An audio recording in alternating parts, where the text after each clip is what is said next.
ఉపన్యాసం ఇచ్చేసి జనంలో తిరిగింది ఎప్పుడు స్థానిక ఎన్నికల్లో కూడా ప్రచారం చేయాలి తను. ఇంకా ఫీడ్బ్యాక్ ఎక్కడి నుంచి వస్తుంది? ఇప్పుడు పాదయాత్ర సందర్భంగా రాజశేఖర రెడ్డికైనా జగన్మోహన్ రెడ్డికైనా ఈవెన్ చంద్రబాబుకైనా ఇప్పుడు చంద్రబాబు ఎందుకు రుణమాఫీ అనౌన్స్ చేశారు? అలా చెప్తేనే కదా రైతు రుణమాఫీ రుణమాఫీ అనౌన్స్ చేసింది. అది కట్టలేకపోతున్నాం అంటేనే కదా తెలుసుకున్నారు.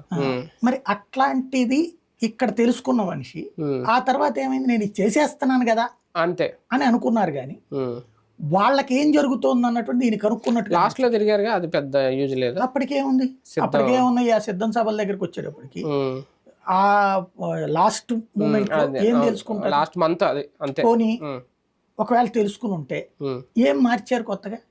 ఏది చేయలేదు. కొత్తగా అంటే ఏం తెలుసుకున్నట్టు కాదు అక్కడ.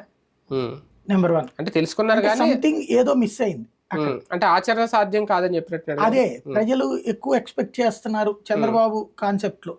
అంటే వాళ్ళ పార్టీ నాయకులు చెప్పారు, అందరూ చెప్పారు, ప్రజలు చెప్పారు పెన్షన్లు ఎక్కువ ఇస్తానంటున్నారు, రుణమాఫీ చేయమని చాలా మంది అడిగారు, గట్టిగా కేకలేసారు ఆయన ముందు, జగన్ ముందు. అయినా కూడా సాధ్యం కాని హామీలు నేను ఇవ్వను చెప్పేశారు ఓపెన్ గా. ఇప్పుడు చంద్రబాబు గారు రైతులకి ఎక్కువ ఇస్తానన్నారు, 20,000 ఇస్తానన్నట్టున్నారు కదా. అవును 20,000. అవును ఈయన ఆ 7,500 దగ్గరే కమిట్మెంట్ అన్నారు. అవును ఏం పెంచలేదు. మరి అక్కడేమో అన్ని పెంచుతున్నారు, ఈయన పెంచనంటున్నారు. ఈయన ఏమనేది ఆర్థిక వ్యవస్థ ఎట్లుంది కాబట్టి నేను చేయలేను అంటున్నారు. ఆయన ఆర్థిక వ్యవస్థను ఎట్లా మేనేజ్ చేయాలో నాకు తెలుసు అంటున్నారు. సరే ఆయన ఇంతకుముందు అట్లా చేయలేకపోయాడు కాబట్టి నన్ను నమ్ముతారని ఈయన అనుకున్నాడు. ఈయనే చేయగలిగినప్పుడు ఆయన ఎందుకు